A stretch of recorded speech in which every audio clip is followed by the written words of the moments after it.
Maryland lawmakers are demanding that they return to Annapolis to deal with the looming crisis, one they say the governor has failed to prevent. Fox 45's Jeff Abel is live tonight with details. Jeff? Well, since this pandemic began, the governor has issued dozens of executive orders. Some of them deal with price gouging, others deal with how the elections will be run. But none of them go far enough for some Maryland lawmakers who say it is time they return to Annapolis. Quorum call before adjournment. On the same day lawmakers ended their work, there was a sense of satisfaction, even though COVID-19 had shortened their session by 2.5 weeks. A lot has been done. We got Kerwin done, we got HBCU funding done. But there's now a growing chorus of lawmakers who say their work is hardly done. In fact, in a letter signed by more than 24 lawmakers and dozens of community groups, they call on leaders in the House and Senate to call a special legislative session. The crisis caused by the recent pandemic, they say, needs immediate attention. We've had special sessions in the past to expand gambling. I think it's a large enough issue on its own to have a special session to address police brutality. It's a large enough issue on its own to address the election debacle that we're about to go through. It's a large enough issue on its own to address the eviction and foreclosure crisis.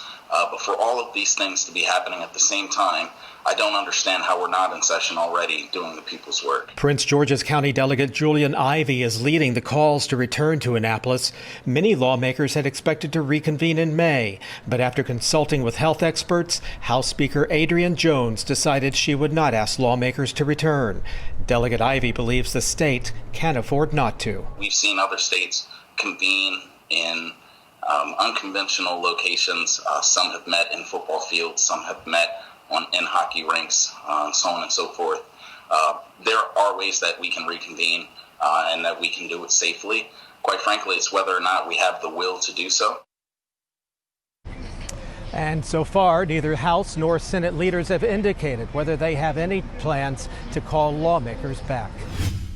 Baltimore County Councilman Julian is planning to reintroduce a police reform measure that was tabled earlier this week. During Monday's meeting, some council members expressed concerns. For one, the bill included amendments that the public hadn't gotten the opportunity to review. Others wanted to see a statewide reform measure passed first. Baltimore County Executive Johnny Olszewski reacted to the postponement today. What it says to me is it just reinforces the urgency of us enacting the reforms that we announced back in June, which comes on the heels of us establishing an equitable policing workforce last December. Well, the bill would ban chokeholds, require more training on de-escalation, and require officers to intervene in cases where other officers are using unnecessary use of force.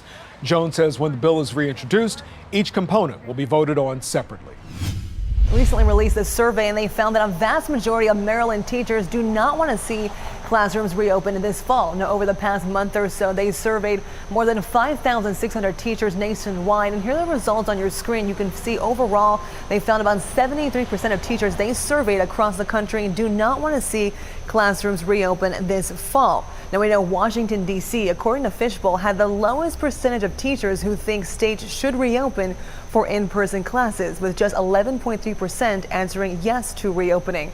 Now, following closely behind was Florida at nearly 14%, and then there was Maryland with just 16% of teachers in the state saying they wish to reopen schools with in-person learning this fall. Again, a majority of districts in our area also have already said they're starting this school year virtually and then maybe later on reassessing for the rest of the school year.